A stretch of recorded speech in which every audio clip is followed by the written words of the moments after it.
기도합니다. 아멘. 예, 오늘 말씀은 사도행전 27장 32절에서 44절 말씀으로서 임재한 천국과 장차올 천국에서 살아남기라는 주제를 가지고 말씀을 전하도록 하겠습니다.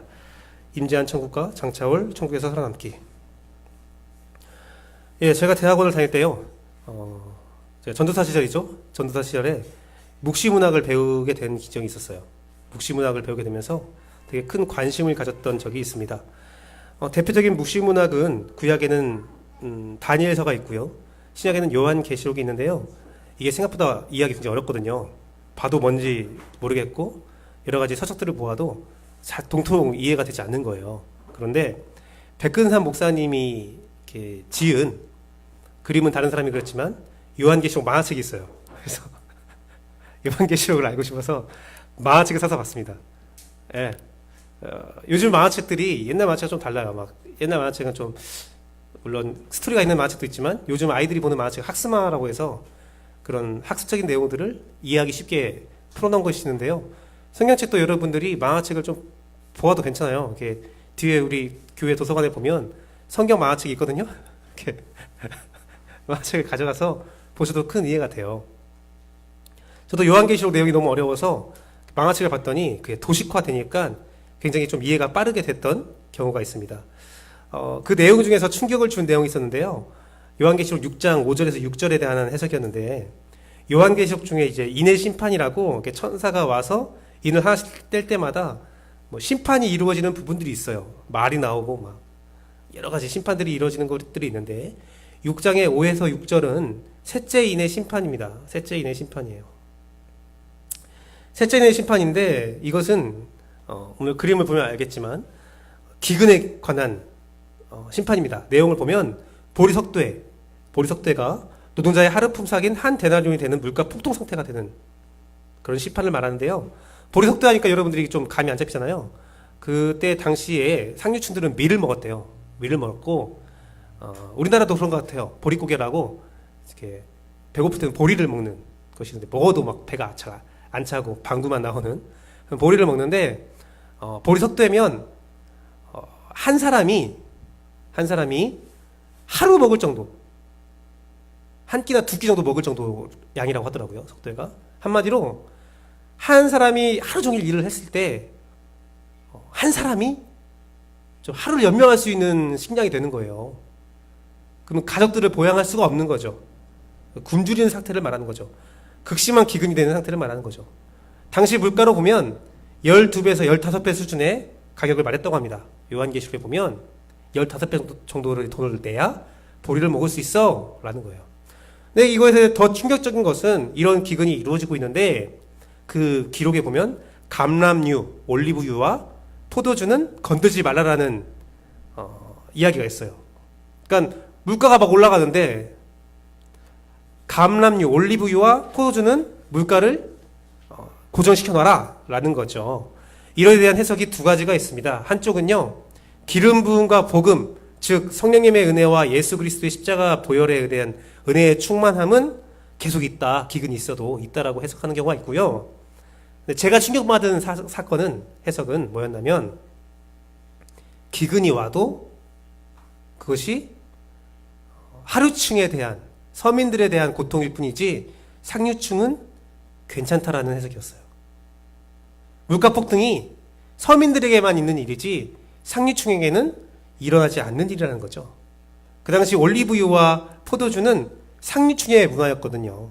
즉 하층민과 서민들에게 소비되는 물품은 기근으로 인해서 물가가 급상승하고, 감람류와 포도주 등 상류층의 소비 문화는 변함이 없이 보호받고 있다라는 의미입니다. 이것을 보면 도식화시켜 볼게요. 빈곤대한 상류층과 하류층의 이런 모습인데요. 가난한 자들은 낚시를 열심히 해요. 먹고 살기 위해서 열심히 일을 하죠. 그런데 부자의 사람들은 뭘 합니까?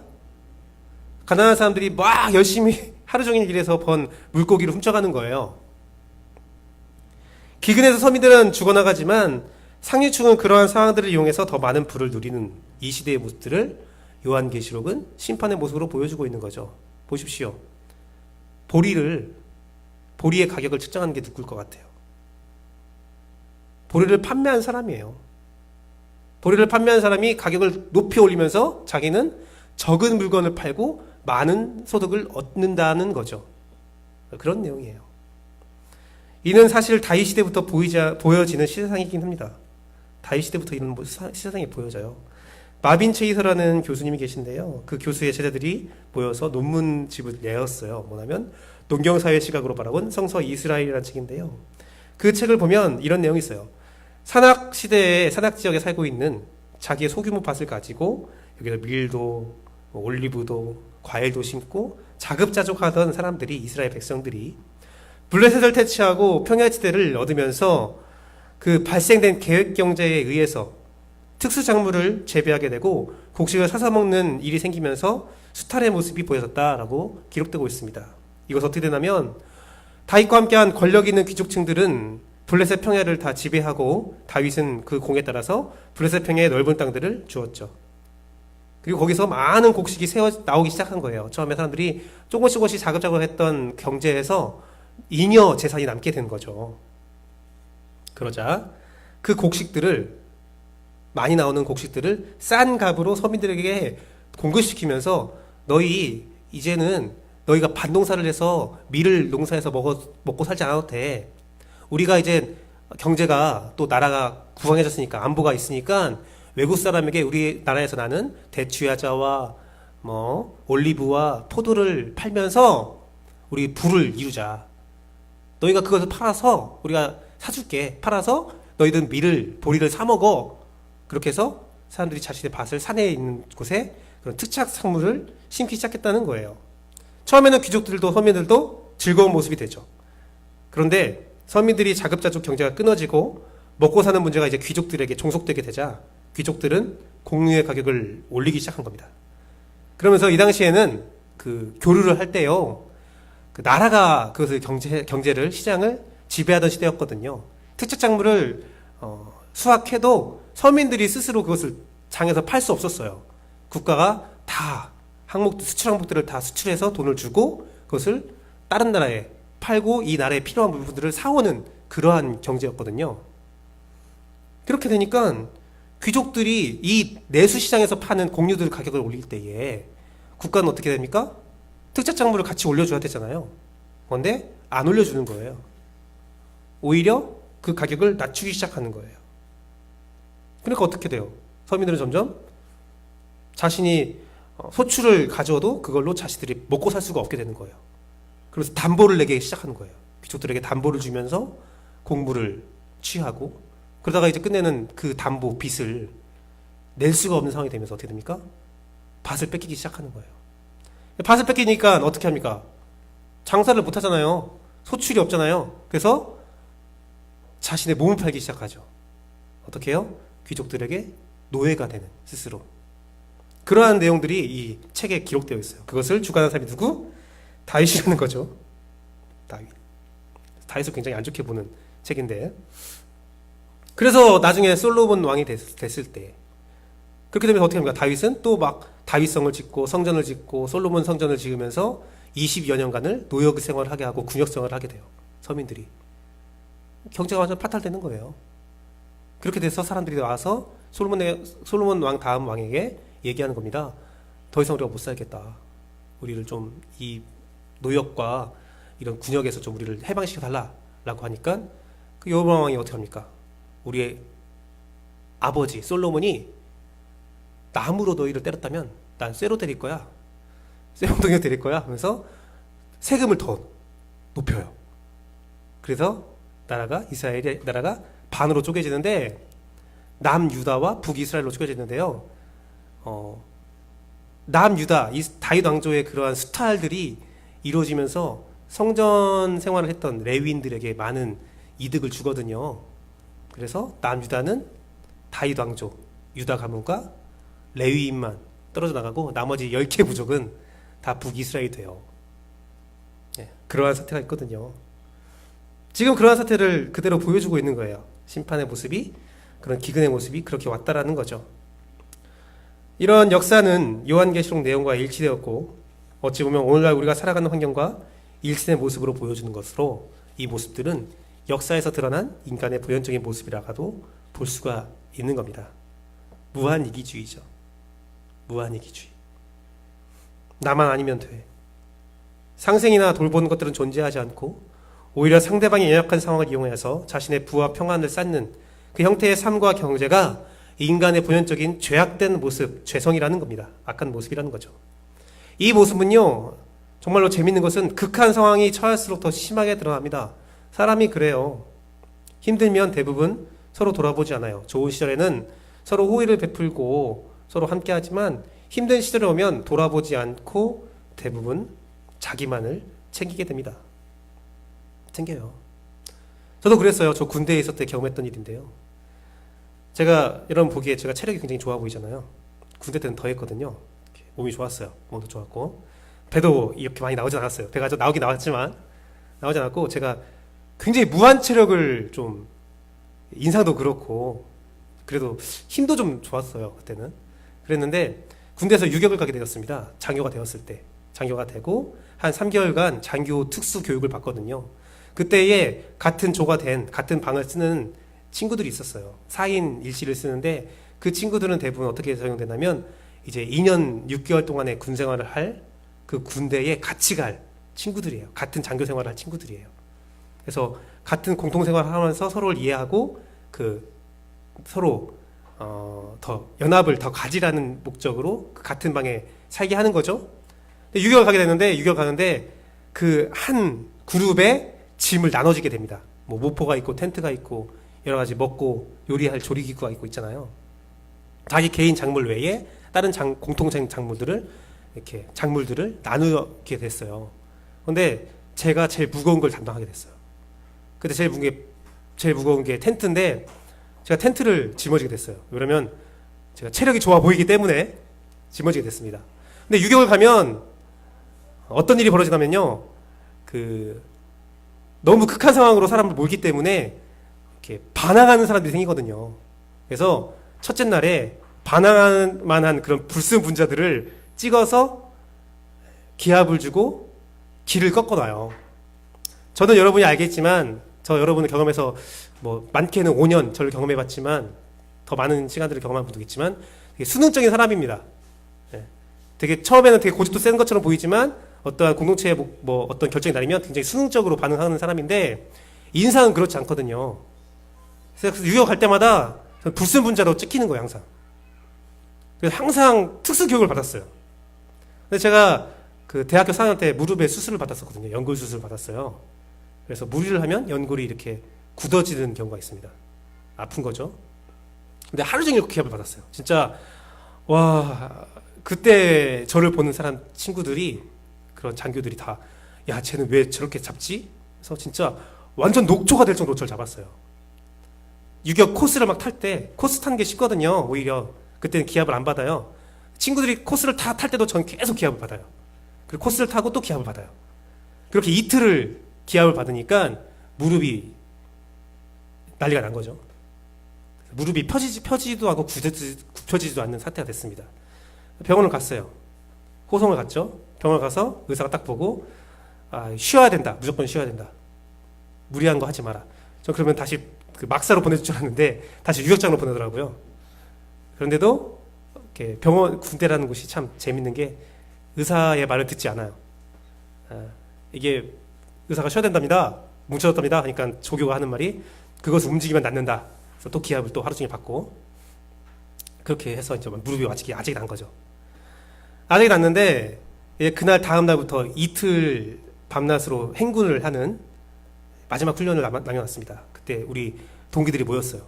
야, 김규배가 제일 무거운 것을 지었지만 사태가 이렇게 됐으니까 김규배의 짐을 나눠지자.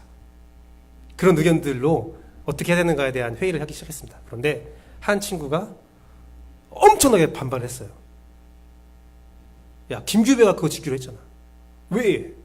야, 다른 친구들이 야, 사태가 변했잖아. 싫다고. 나 힘들다고. 김규배만 힘드냐고. 근데 재밌는 것은 그 친구가 제일 친한 친구였거든요.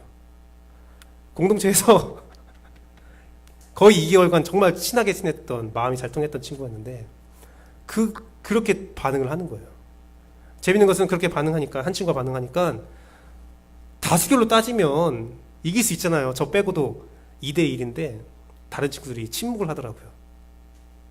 네, 말로는 그렇게 하지만 다 힘든 상태에서 그 짐을 지기 싫은 거죠. 제가 졌어요. 그래서 됐다고, 알았다고, 내가 지겠다고 하고 행골을 했는데 다리를 끌면서 이틀을 걸었습니다. 다리를 끌면서 이틀을 진짜 걸었어요. 끝까지. 앰뷸런스 안 탔어요. 끝까지 걸었는데 그리고 후회했죠. 앰뷸런스 탈걸. 어쨌든 그러한 일이 있어요. 힘들면요 돌아보지 않아요. 진짜 안 돌아봐요. 공동체에 어떤 위기가 되면요 정말 자기만 챙겨요. 무서울 정도로 자기만 챙겨요. 근데 이러한 사태에서 정말 재밌는 것은요, 가난한 자들은 나누기 시작합니다. 좀 가난한 자들은 나눠요. 얼마나 가난하면 힘든지를 알기 때문에 나누기 시작하는데, 가진 자들이 더 나누기 싫어하고 더 이기적인 모습들을 보여요. IMF 시절이 있었어요. 99년도에. IMF 시절에 우리나라가 빠르게 회복된 이유는 경제 호우 시기 때 자기 장롱에 있던 금과 돈을 시장에 내놓으면서 함께 살자라는 그런 피해를 같이 담당했기 때문이죠. 그런데요, 오늘날 경제가 위기가 놓여있다라는 말을 할 때에 재밌는 것은 기업의 사내 유보금이라는 게 있어요. 어떠한 문제가 발생될 때 그 기업이 쓰고자 하는 비상금인데요. IMF 때는 기업들이 사내 유보금을 별로 적립하지 않았어요. 그래서 기업이 무너져갈 때 국민들이 자신의 돈을 내어서 기업들을 살려준 거죠. 근데 지금 경제가 어렵다고 하는데 기업 사내 보유금은 어느 때와 달리 굉장히 많은 부분들을 남용왔다라는 말을 해요. 서민들이 죽어져 나가도 자신들이 안 넘어지면 된다는 거예요. 도움을 받았던 기업들을 다 까맣게 잃어버리고 이기적인 모습이 된 거죠.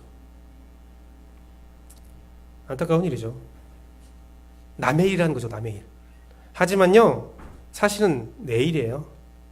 자기 일이에요. 최근에 통일의 분위기가 오면서, 평화의 분위기가 되면서 한 방송에서 청년들을 불러 모았어요.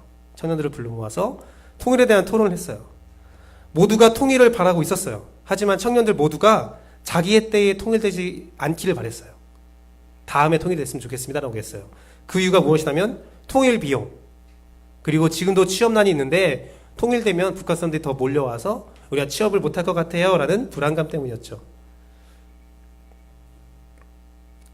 그 근거로 되는 것은 서독과 동독이 통일됐을 때에 통일 비용이 되게 막심했다, 힘들었다라는 말을 하여. 하지만 지금 시기를 돌아보세요. 지금 시기를 돌아보면 독일은 유럽에서 가장 최강국이 됐고 어느 나라에서도 보지 못하는 굉장히 안전한 경제를 유지하고 있는 나라가 됐어요. 우리나라도 통일이 되면 물론 통일 비용이 있고 여러 가지 힘든 것도 있겠지만 좋은 일이 있어요. 경제는 살아날 것이고 많은 우리가 생각하지 못한 여러 가지 부수한 효과들이 많이 있을 거예요. 희생 없이는요 평화가 오지 않고요, 희생 없이는 발전이 있을 수 없어요. 우리의 평화도 예수 그리스도의 희생으로 이루어졌죠. 화목제물이 되신 예수 그리스도로 인하여 우리가 하나님과 화평을 맺게 되었습니다. 사실 누군가를 희생해서 평화를 이룬다는 것은 저에게도 또 여러분들에게도 되게 이해하기 힘들고 선포하기 힘든 진리이긴 하지만 이것이 사실이긴 합니다. 예수 그리스도의 희생과 피값에 우리가 하나님과 평화를 이루게 된 것이죠. 이와 같이 공동체가 생존을 하기 위해서, 전원이 생존하기 위해서는 나만 살겠다는 이기심을 없애고 함께 먹고 살자는 마음이 필요합니다. 희생이 필요한 거죠. 희생이 필요해요. 공동체의 전원 생존이라는 것은 그 공동체에 포함된 나도 포함되어 있다는 사실을 여러분이 잊어서는 안 돼요. 내가 사는 길은 함께 사는 길을 알아야, 그것을 행해야 우리가 함께 살 수 있다는 거죠. 함께 살 때 나도 살 수 있는 거예요. 요한계시록에 구원을 받는 존재, 많은 기근과 많은 심판이 있은 가운데서도 구원을 받는 존재를 누구로 보고 있냐면 예수 그리스도의 보혈로 하나 된 공동체, 그 교회로 설명하고 있어요. 고통받을 때, 시련받을 때, 굶주릴 때, 박해를 받을 때, 함께 살며 그 진리를 수호하고 함께 지킨 교회 공동체가 주 안에서 생존할 수 있는 공동체다라고 소개하고 있다는 겁니다. 교회 공동체가 이 세상을 살아갈 수 있는 유일한 공동체다, 방법이다라고 말하고 있는 거죠. 오늘 본문도 그래요. 사실 오늘 우리가 읽었던 사도행전 27장의 32절부터 44절 말씀이 어떤 말씀이냐, 배에서 막 힘들다가 같이 밥 먹고 나가려고 하다가 배가 파손돼서 다들 배 하나씩 잡고 뭐 조각 하나씩 잡고 살아남았다, 276명이 다 한 번에 살아남았다, 저도 생존했다, 간단한 사건이지만 사실상 그 안에 깊은 의미는 공동체가, 위기에 처한 공동체, 파산되는 공동체가 어떻게 살아남을 수 있는가에 대한 이야기죠. 이 시대의 마지막이 될 수도 있는 이야기고, 특정의 공동체의 모습을, 마지막의 모습을 보여주고 있는 본문이라는 겁니다. 즉, 공동체가 위기에 있을 때 사람들의 생각은 온통 내가 사는 거예요. 내가 살기 위해서. 내가 살기 위해서 다른 사람이 죽어도 상관이 없다라는 거죠. 거룩주를 내리려 했던 선원들도 몰래 배를 타고 우리가 살고 나머지는 다 죽어도 상관없어 라는 거였죠. 그리고 죄인들을 죽이려고 했던 로마 병정도 쟤들은 죽어도 돼, 나만 살면 돼 라는 이기주의가 가득 찬 배의 모습을 보여주고 있는 겁니다. 14일간 고통과 어려움과 풍랑 속에서 같이 살아갔는데 저 멀리에 조그만 섬이 보이면서 살 희망이 조금 생기니까 다들 다른 사람의 피를 밟고서 나만 살려고 하는 모습이 보여집니다. 그것은 정말 어리석은 생각이죠. 다음 타켓이 자기 자신인 걸 모르는 어리석은 사고였습니다.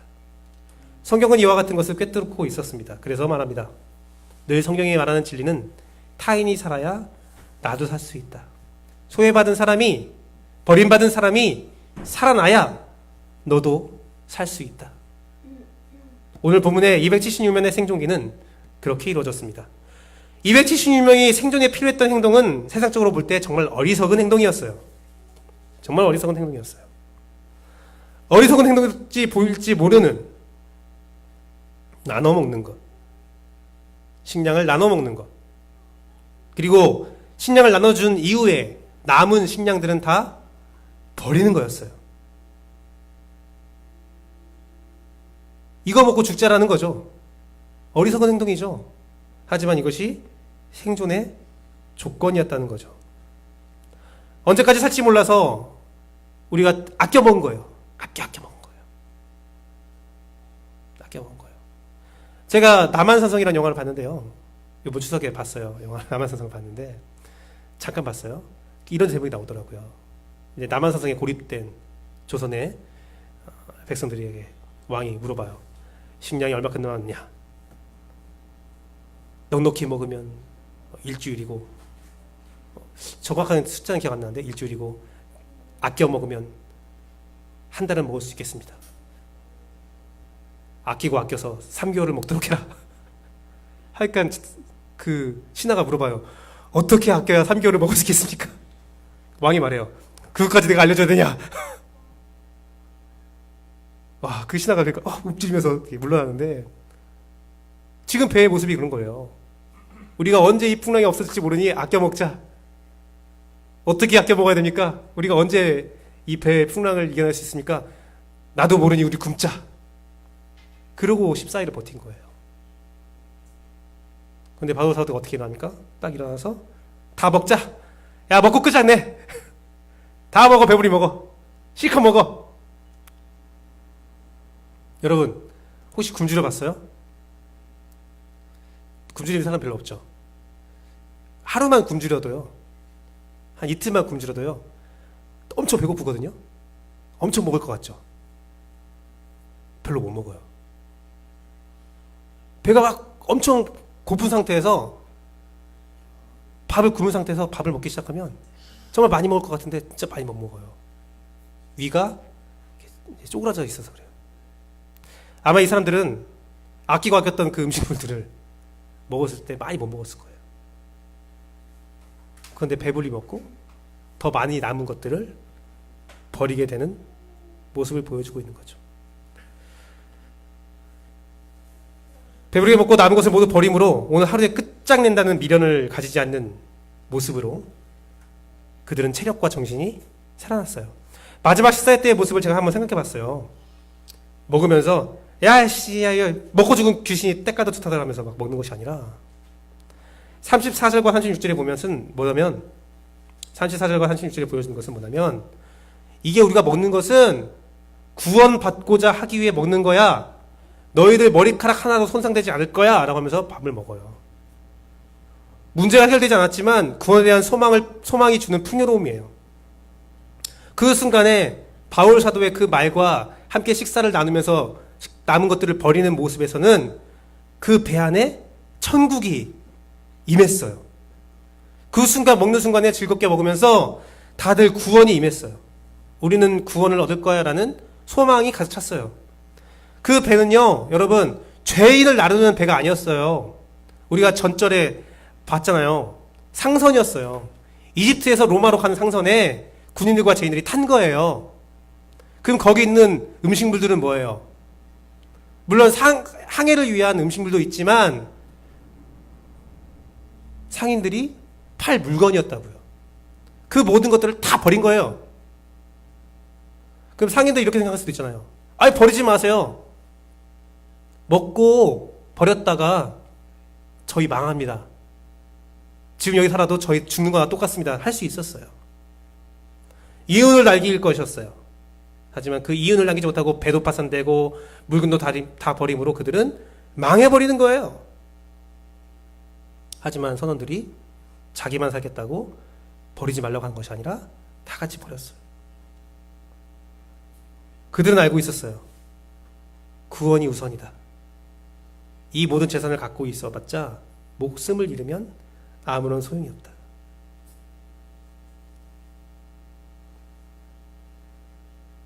그들은 지금 임재한 천국을 그대로 받아들이고 즐겼어요. 포기했죠. 저는 오늘 본문을 볼 때 전원 생존을 위해서 필요한 것은 지금 임한 천국을 그대로 받아들이는 거예요. 풍랑이 있지만 우리의 문제는 해결되지 않았지만 선원들이 가서 나누면서 이것은 내가 장차 돈을 벌 거야 라는 것을 버리면서 함께 즐거움을 나누는 거죠. 다들 맛있게 먹으면서 아유 이제 우리가 살겠네 먹는데 선원들은 겉으로 웃으면서 속으로 야 이거 다 버리면 우리 망하겠네 하지 않았어요. 같이 즐거워했어요. 나누면서 즐거워했어요. 사랑하면서 즐거워했어요. 풍랑은 해결되지 않았어요. 이것이 바로 이 땅에 이미 임한 천국을 받아들이는 마음이라는 거죠. 오늘 본문을 볼 때 전원 생존의 기적은 모두가 육체적으로 배부른 공동체가 되고 정신적으로 건강한 공동체가 되어야 한다는 것을 우리는 알 수 있습니다. 세상의 법은 제가 말씀드렸듯이 세상의 법은 살고자 하는 자만 살고 죽고자 하는 죽는 것이 세상의 법이에요. 하지만 성경의 법은 살고자 하는 자가 죽고 죽고자 하는 자가 살아난다고 합니다. 세상은 많던지 적던지 내가 소유해야 돼요. 내가 배불러야 돼요. 하지만 성경은 많던지 적던지 모두가 함께 나누고 모두가 함께 건강하고 모두가 함께 자족한 삶을 살아야 생존이 된다는 것을 보여주고 있습니다. 서로 돌보는 공동체가 육체적으로 정신적으로 건강한 법입니다. 그것이 바로 천국의 상태이고 평화의 샬롬입니다. 서로 돌보고 살아가는 가운데 그 예수 그리스도로 임재하는 그 이러한 천국을 여러분이 느끼고 살기를 원합니다. 제 친구가 초등학교 교사였어요.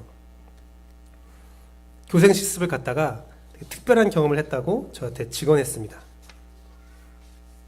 그때는 아마 2002년도쯤인 것 같아요. 그 친구가 교생 실습을 갔으니까 15년 전이네요. 자기가 간 학교에는 인천의 한 학교에는 각 반에 장애우가 있었다고 합니다. 각 반에 장애우가 한 명씩 있었대요. 근데 자기가 이제 실습을 하는데 장애우가 수업 중에 대변을 이렇게 팬티에 싸버렸대요. 막 수업을 막 하는데 냄새가 나서 뭐지 하고 딱 보니까 알고 보니까 그 친구가 이렇게 제 친구가 아니라 그 장애우 친구가 대변을 싸버린 거예요. 되게 당황했어요. 이거 어떻게 하지? 막 되게 멘붕이 왔대요. 그런데 정말 신기한 것은 그 반의 친구들이 아이들이 갑자기 착착착 움직이기 시작하더래요.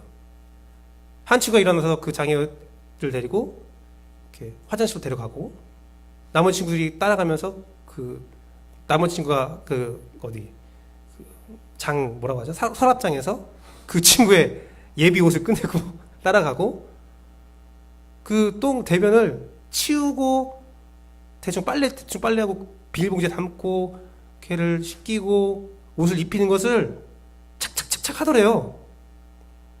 자기가 시키지 않았는데 자기는 멘붕이 왔는데 착착착착 하고 다 처리되고 그냥 아무 일도 없었던 듯이 딱 앉아서 수업 딱 기다린다는 거예요. 그 친구는 수업이 끝나고 너무 인상적이어서 담임 선생님한테 물어봤대요. 이게 어떻게 된 겁니까? 평소에 교육이 된대요. 이 학교가 원래 학교가 제가 다닐 땐 그랬어요. 정상적인 친구도 있고 장애우들은 한 반에 모아놨는데 여기는 그렇지 않다고 하더라고요. 다 한 반에 정상적인 교육을 받게 한다고 하더라고요. 그러면서 매일매일 당번을 지어준대요. 그 친구가 혹시 실수했거나 간질로 뭐가 되거나 피해가 있을 때에 이렇게 처리해라. 오늘은 너, 그 다음엔 누구. 다 순서를 정해놨다고 하더라고요. 그리고 한 친구가 도와줄 때 같이 도와서 우리가 같이 이 문제를 해결해야 된다라는 교육이 되어 있었대요. 그러면서 이렇게 하는 편이 나누는 편이 아니라 함께 생활하게 하는 편이 학생들에게 장애인에게도 정상 학생들에게도 다 굉장히 좋다는 거예요. 저는 그 이야기를 들으면서 이러한 모습으로 한국 사회의 모습이 그대로 자랐으면 좋겠다라는 생각을 해봤어요. 그 교실은요, 천국이 임한 거예요. 함께 살아가는 사회, 배려하는 사회, 함께 어울리는 사회, 함께 사는 사회. 이미 천국이 임한 거예요. 성경이 말한 천국과 그 천국이 다른 것은 딱 한 개예요. 이러한 함께 사는 것, 더불어 사는 것을 예수 그리스도의 보혈에 의지하여서 하느냐, 아니면 인간적인 도덕에 의지하느냐, 그 차이지. 전 그래서 우리들이 예수 그리스도의 힘으로 그 사랑이 이 현재 사회에, 우리가 살고 있는 사회에 임한다면 지금 지옥과 같은 헬 조선은 천국과 같은 해분 조선이 될 거라고 전 믿어요. 경제가 해결돼야 해분 천국이 되나요? 통일이 돼야 해분 천국이 되나요? 아니요. 문제가 있어도 서로를 돕고 서로를 배려하고 서로를 인정하고 서로 함께하는 사회가 된다면 거기가 우리에게 임한 천국이야 한 거예요.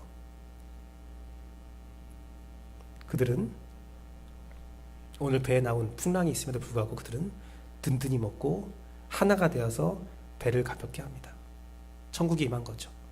그런데요, 안타깝게도요, 그렇게 살기 위해 모든 것들을 다 버린 배 하나만 가지고 이제 배 하나만 남았어요. 그 역경을 이겨나가려고 했는데 어떻게 됩니까? 배가 침몰하게 돼요. 산산조각 나게 돼요. 마지막 사회 안전망까지 살기 위해서는 절대로 포기해서는 안 되는 배까지 깨어지게 되는 절망의 사태가 이루어집니다. 그러자 군인들이 죄인들을 죽이려 하죠. 그때에 백부장이 말합니다. 바울을 살리고자 하여서 죄인들을 내버려둬라. 다 각자 알아서 살라고 하라. 놀라운 일은 그 순간 헤엄칠 줄도 모르는 사람들도 살게 돼요. 어떻게 살게 되냐면 아까 먹었던 든든한 식사와 더불어 배가 산산조각 나면서 떠오른 배의 파편과 배의 부유물을 잡고 살게 돼요. 276명이. 수영을 못하는 사람들도. 배가 깨지지 않았다면 수영할 수 있는 사람만 살 수 있었어요. 그들을 안전하게 보호하겠다는 그 배가 깨어질 때 각자가 그 파편에 의지해서 살 수 있는 힘이 되었습니다. 전원 생존을 위해서 같이 사는 사회, 상생의 사회, 죽음을 위기를 뛰어넘는 모두가 건강한 사회, 그것은 이해하기 쉬웠어요. 저는 성경을 보면서 이해하기 쉬웠는데 배가 부서지는 모습에서 저는 조금 이해하기 힘든 것을 좀 느꼈습니다. 그런데 좀 더 묵상해 보니까 나를 지켜주는 배가 있어야 사는 것이 아니라 배가 산산조각 내어서 각자가 의지할 수 있는 것이 있어야 살 수 있구나라는 것을 알게 되었어요. 전원 생존의 또 다른 비밀은 나의 생존을 책임질 수 있는 나무 조각이 있는 사회예요. 지금까지 우리가 이 세상에서 살기 위한 비밀, 이미 임재한 천국, 예수 그리스도의 십자가의 보혈로 인해서 이미 임재해서 이 세상을 우리가 육지의 모습으로 살아가는 천국에 대한 비밀을 말했다면, 이제부터 제가 말하는 것은 장차 얻어질 생명의 이야기를 하려고 합니다. 여러분이 진짜 천국을 맞이하기 위해서는 어떻게 돼야 돼요? 지금 임재한 천국이 아니라 예수 그리스도의 십자가 보혈로 정말 진짜 임재할, 장차 임재할 천국 하나님의 나라에 들어가려면 어떻게 해야 돼요? 죽어야 돼요. 죽어야 새로운 육체를 입을 수가 있는 거예요. 이 비밀이 그래요. 살아있는 자도 천국에 올라갈 때 새로운 육신을 받아요. 죄 많은 육신은 사라져야 돼요. 우리가 가진 모든 것들이 산산조각 나야 돼요. 천국에 갈 때 주님, 죄송한데 제 건담 피규어는 가져가야 됩니다. 안 돼요. 주님, 죄송한데요 하나님, 제가 피아노는 가지고 가고 싶습니다. 물론 천국에 더 좋은 피아노가, 더 좋은 건담 피규어가 있을지 모르겠지만, 그건 제가 뭐라고 말할 수 없지만, 천국의 영광을 소유하기 위해서는 이 땅의 것들이 산산조각 부서져야 돼요. 육신의 영광은 산산조각 나야 돼요. 여러분, 그 가운데 정말 염두하고 기억해야 할 것은 뭐예요? 그 순간 있을 때, 마지막 때의 순간에는 나의 생명은 나의 몫이에요. 누군가가 나를 살려줄 수 없어요. 천주교의 잘못된 구원관이 몇 개 있는데, 천주교의 잘못된 구원관 중에 하나는 나의 선행을 통해서 이미 죽은 타인을 구원할 수 있다는 거예요. 내가 선행을 베풀면 나의 조상, 나의 친구의, 내가 타켓으로 삼고 있는 그 친구의 죽은 이후에도 그 죄를 탕감시켜서 천국으로 인도할 수 있다는 그런 믿음이 있어요. 타인을 위한 것 같죠? 누구를 위한 겁니까? 나를 위한 거예요, 사실은.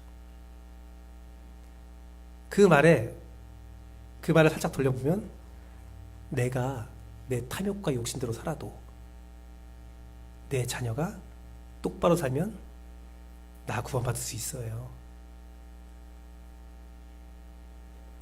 내가 타락해도 나를 알고 있는 공동체가 좀 봉사하고 착하게 살면 나도 그 구원에 낑겨 탈 수 있어, 무임승차할 수 있어 라는 생각인데, 죄송하지만 그렇지 않습니다. 죽음 이후에 한 번의 심판으로 모든 것은 끝장이 나요. 그 심판의 결과를 바꿀 수 없습니다. 끝. 내 마음대로 살다가 다른 사람의 선행으로 죄산 받는 것 기대하지 마세요. 여러분의 생명은 여러분이 책임져야 돼요. 여러분 자녀의 생명은 여러분 자녀가 책임져야 돼요. 이 공동체에, CR 침략교회라는 교회의 각자의 생명은 제가 아니라 여러분 각자가 책임져야 돼요. 그렇게 하기 위해서 예수 그리스도의 십자가 외에 다른 세상의 가치들은 좀 아래로 두어야 된다는 거죠. 예수 그리스도의 십자가가 가장 큰 가치가 되어야 되고, 이 순간에 각자 자신의 생명을 책임질 나무 조각은 무엇이냐? 바로 예수 그리스도의 십자가라는 겁니다.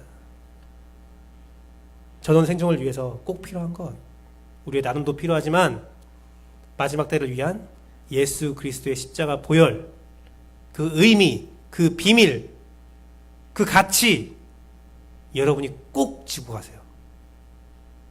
그거 없으면 살아가면서 공동체에서 평화를 느끼고 즐거움을 느끼고 기쁨을 느끼고 천국을 임했다, 천국을 경험했다, 아무 소용 없습니다.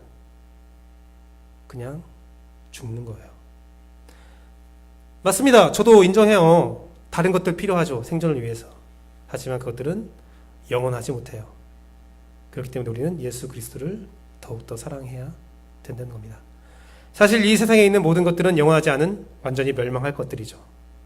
모든 것들은 완전히 멸망하고 모든 것들이 새롭고 본질적인 가치를 가지고 창조의 때에 영광스럽고 흠이 없는 모습으로 우리에게 주어진다는 거예요. 이게 구원의 비밀이에요. 그것을 새하늘과 새 땅이라고 표현하는데 신천지가 말하는 새하늘 새 땅이 아니에요. 그런 의미가 아니에요. 신천지가 말하는 의미가 아니라 진짜 새하늘과 새 땅, 그것이 우리에게 임재하는 거예요. 이것은요, 교회 공동체도 마찬가지예요. 교회 공동체도요, 마지막 때에는 완전히 부서질 공동체예요. 주님이 오시는 그날까지 함께 견디고 함께 살아오는 공동체지만 이것은 공동체는 하나의 모형이라는 거예요. 모형이란 게 뭐예요? 진짜가 있다면 모형은 사라져야 되는 거예요. 어떤 교회, 어떤 이단은 이걸 말해요. 교회 모습 그대로 천국에 간다. 교회 모습 그대로. 그래서 교회를 다 똑같게 져요. 후기 성도 그리스도 교회예요. 교회 모습 다 똑같아요. 전 세계. 왜? 그 모습으로 천국 가야 되니까. 그렇지 않아요. 여러분, 교회는 모형이라고 말했고요.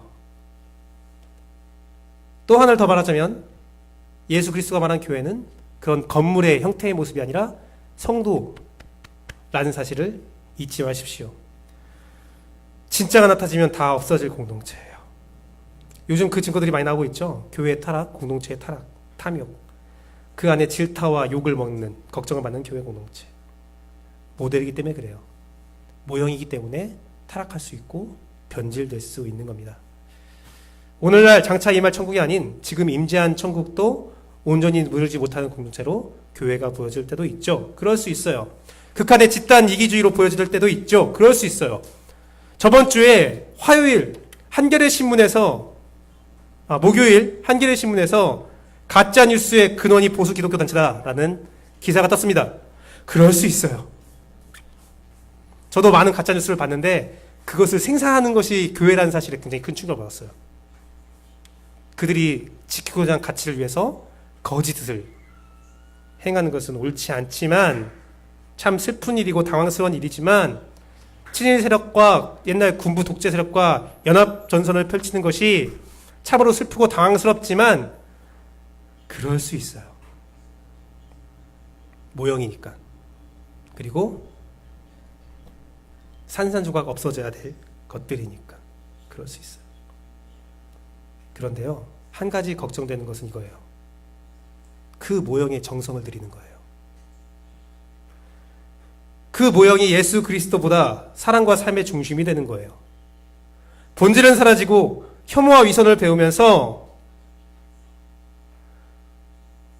자신의 일이 나쁜 인놈들에게 이익을 준다는 그 행동이 된다는 사실도, 그 진리도 외면하면서 그 모형을 지키기 위해서 애를 쓰는 거예요.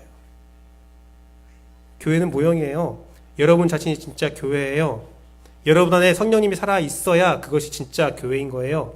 그것은 뭐하면 여러분이 살아야 진짜 교회도 살고 모형인 교회도 온전히 살아난다는 거예요. 여러분과 사회를 죽이면서까지 사랑이 아닌 탐욕으로 교회를 살리지 마세요. 교회는요, 어차피 마지막 때에 산산조각 부서져야 되는 거예요. 여러분이 살아야 진짜 교회가 살아난다는 사실을 잊지 마세요. 여러분이 사십시오. 여러분을 죽이는 교회는 차라리 지금 조각나는 것이 맞습니다. 요즘 한 달 한 권에서 하나님의 비밀이라는 책을 나누고 있어요. 그러면서 저번 주에는 이런 얘기를 나눴습니다. 이미 임재한 천국과 장차 임할 천국에 대해서 나눔을 가졌어요. 하나님의 비밀이라는 책의 저자는 하나님의 비밀이라는 범주를 좀 넓게 말하고 있는데요. 비밀이 뭐냐면 보고 듣고 말하고 삶으로 알아도, 보고 듣고 보고 알아도, 비밀이 다 해결돼도 삶으로 실천되지 않으면 그것은 비밀이다 라고 이야기하고 있습니다. 그래서 하나님의 비밀이 온전히 드러나기 위해서는 지혜를 가진 자들이 그 지혜를 가지고 하나님의 비밀을 지키며 살아가는 방법, 그 삶의 방법들을 지혜롭게 설명해 줘야 된다는 거예요. 의의 교사가 잘 설명해 줘야 된다는 거예요. 그래서 그들이 그 비밀의 모습대로 살아가게 해서 더 이상 비밀이 아닌 것으로 살게 해야 된다는 거죠. 그런 이야기를 막 나눴어요. 서로 나누면서 장차 임할 천국과 지금 임재한 천국에 대해서 살아가는 모습들을 우리가 나눴는데, 결론은 뭔 줄 아세요? 그 집단의 결론이 무엇인 줄 아세요? 힘들다였어요. 힘들다였어요. 그렇게 사는 건 너무나 힘들다. 참 어렵다. 진짜 비밀이 된 것 같다. 너무 어렵다. 우리가 장차 임할 천국, 또 지금 임재한 천국에 대해서 나눴어요. 더불어 사는 삶의 지혜, 함께 먹으며 살고 구원을 기대하는 삶, 공동체의 생존을 위해서 자신의 이익을 줄이고 공생하는 길, 자족적인 삶, 선택적인 포기를 하는 삶.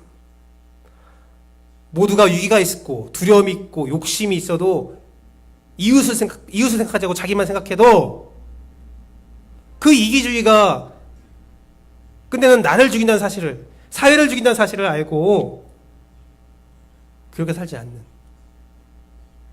이 세상 누구도 혼자 살 수 없다는 사실을 기억하고 더불어 사는 삶을 선택하는 것, 특히 예수를 믿는 우리든 예수 그리스도의 십자가의 은혜를 깊이 이해하고 살아가면 될 수 있다. 예수 그리스도 안에서 자족하면 된다. 예수 그리스도 안에서 그 사랑을 나누며 살면 된다. 함께 임재한 천국을 누리고 평안을 누리며 살 수 있다.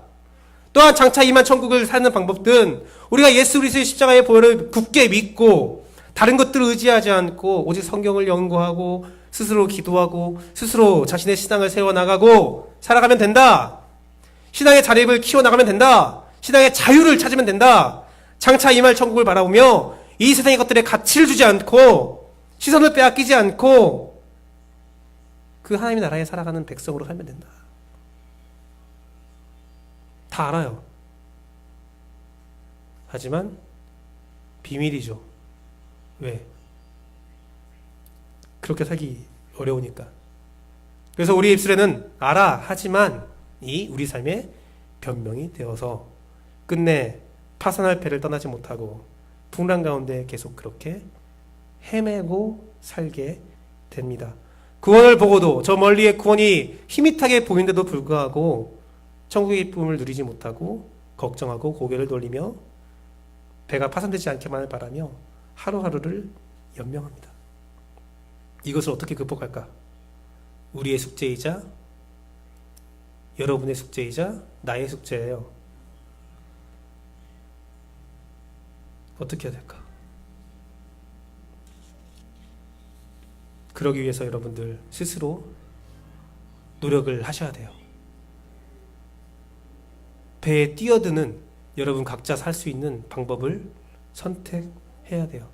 성령 안에서 여러분 삶에서 성경을 보며 기도하며 그 방법을 찾고 여러분 삶의 실천에 나가야 돼요. 강단에서 선포된 말씀, 각종 미디어와 매체와 서적을 통해 선포되는 여러 가지 진리들 가운데 진짜 하나님의 진리가 무엇인지를 분별할 수 있는 연습을 해야 돼요. 생각보다 가짜뉴스, 가짜 설교가 굉장히 많습니다. 이단은 여러분들을 타락하고 여러분을 집어삼키려고 합니다. 그 바다는 여러분을 삼켜 죽이려 합니다. 그렇기 때문에 여러분 스스로 여러분 안에 성령과 함께 의지하여서 여러분 개인의 삶을 보호하셔야 된다는 거예요.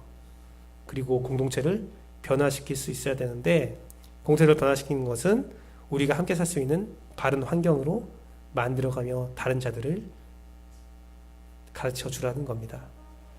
함께 장차 임할 천국과 지금 임재한 천국을 누리며 구체적인 삶의 방법을 찾아야 된다는 거예요.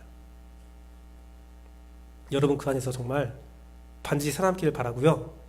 그리고요, 그 방법을 찾으시면 저에게도 알려주세요. 제가 무조건 가르치는 게 아니에요. 여러분이 찾은 것들을 저도 배워야 합니다. 말씀을 뵙도록 하겠습니다. 알뜰신잡이라는 프로가 있죠. 제가 재밌게 보고 있는 프로예요. 그들의 지혜를 제가 또 배울 수 있어서.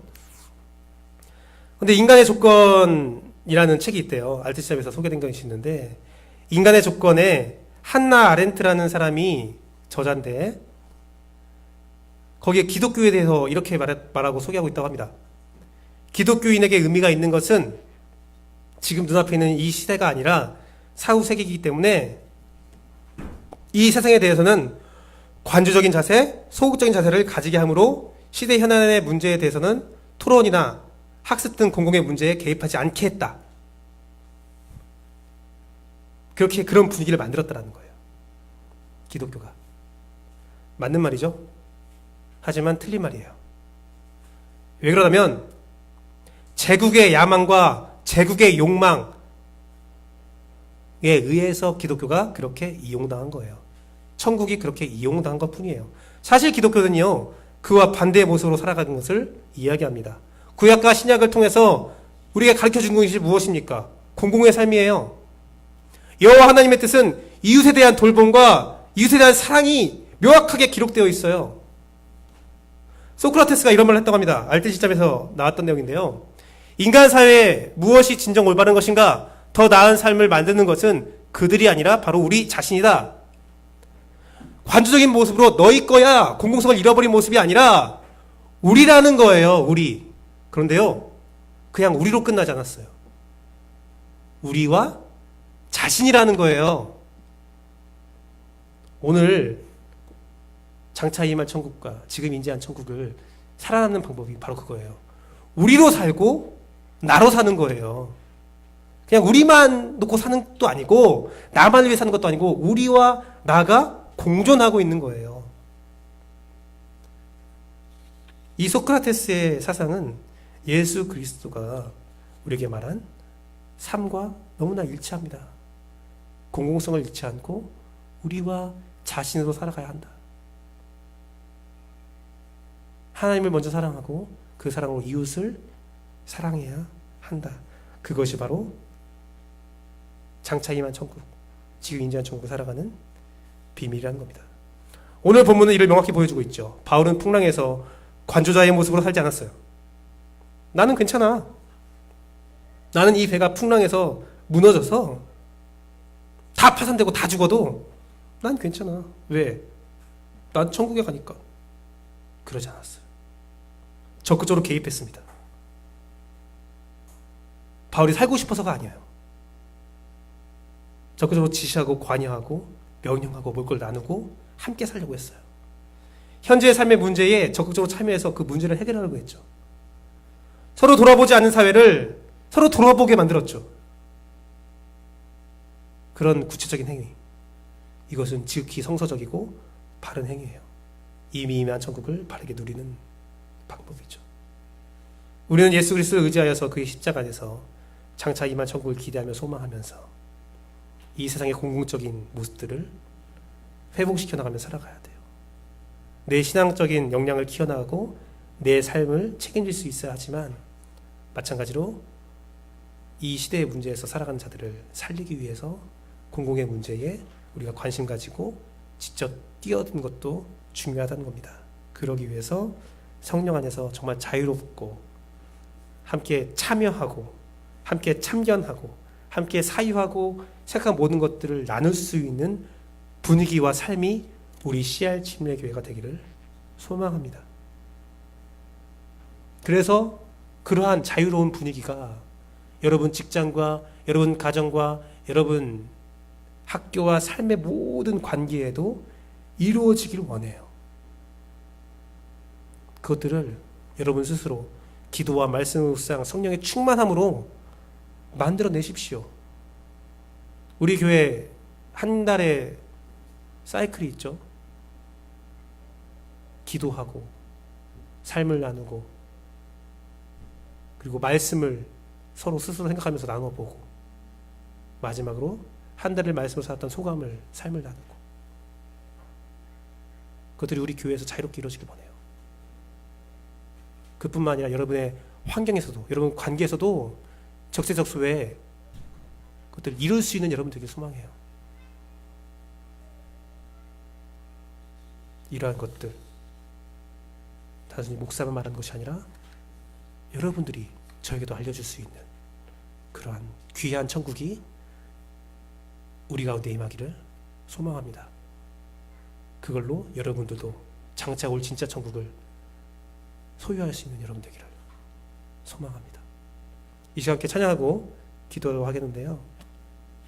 이 시간 어떤 찬양을 할까 굉장히 고민하다가 오늘 아침에 이렇게 결정하게 되었는데요. 오늘 이 시간 찬양할 것은 이 땅 위에 하나님의 교회 함께 찬양하도록 하겠습니다.